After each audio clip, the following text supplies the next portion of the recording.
प्याज के भाव सुनकर प्याज डालना बंद कर दे रहे हैं। इन मूलभूत आवश्यकताओं का भी अगर भाव ऊंचा हो जाएगा तो एक जो मध्यम वर्गीय परिवार है, एक जो गरीब तबका है, उसके ऊपर बहुत बड़ा लोड आता है। भाजपा सरकार है, ये किसी भी प्रकार से मध्यम वर्गीयों के साथ काम नहीं करती, पूंजीपतियों के साथ में काम करने वाली सरकार है। ये सिर्फ भाषणों से काम चलाना चाहती है। भाइयों बहनों मित्रों करके जो हमारे देशवासियों की जा रही है, ठीक नहीं है।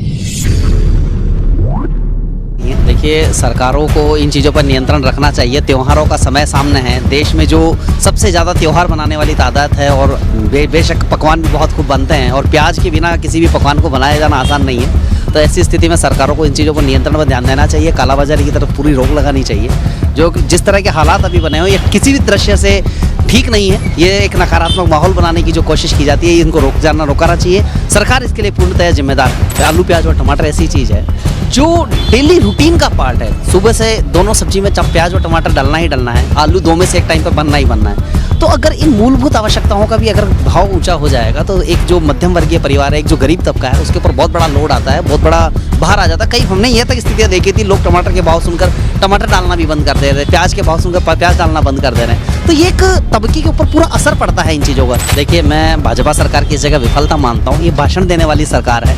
ये सिर्फ भाषणों से काम चलाना चाहती है। भाइयों बहनों मित्रों करके जो हमारे देशवासियों की जा रही है, ठीक नहीं है। तो ये जो भाजपा सरकार है, ये किसी भी प्रकार से मध्यम वर्गीयों के साथ काम नहीं करती, पूंजीपतियों के साथ में काम करने वाली सरकार है। जब महंगाई बढ़ जाती थी तो स्मृति ईरानी पूरे सिलेंडर लेकर के बैठ जाती थी।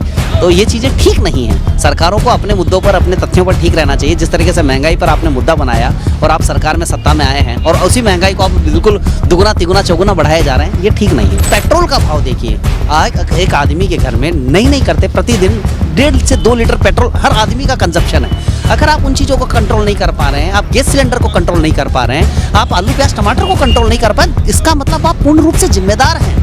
आप कालाबाजारी पर रोक नहीं लगा पा रहे हैं, आप अपने डेलीगेट्स को सही इंस्ट्रक्शन नहीं कर पा रहे हैं, उनको कंट्रोल नहीं कर पा रहे हैं। ये आपकी पूरी जिम्मेदारी है। जब आप विपक्ष में थे तब भी तो आप आते थे, अब क्यों आप इस तरह की बातें कर रहे हैं? तो इसका मतलब ये है कि आपकी काम करने की मंशा नहीं है, आप जनता के साथ में किसी न किसी प्रकार का दुर्व्यवहार कर रहे हैं।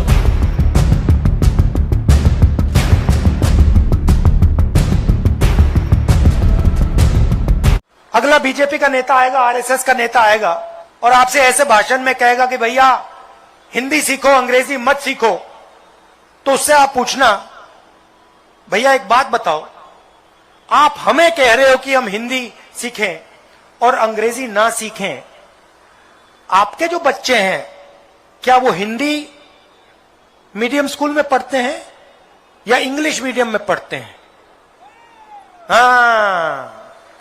हाँ, उनके सारे के सारे बच्चे इंग्लिश मीडियम में पढ़ते हैं।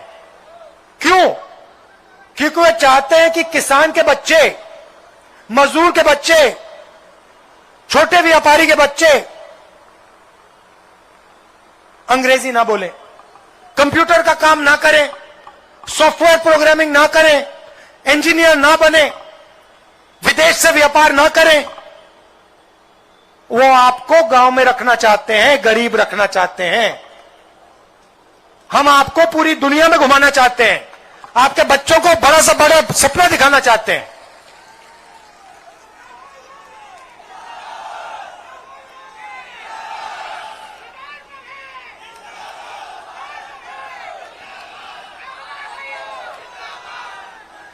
तो ये मैं आपसे कहना चाह रहा था। शाम का समय है, दूर दूर से आप आए, इसके लिए आप सबको दिल से धन्यवाद। नमस्कार, जय हिंद।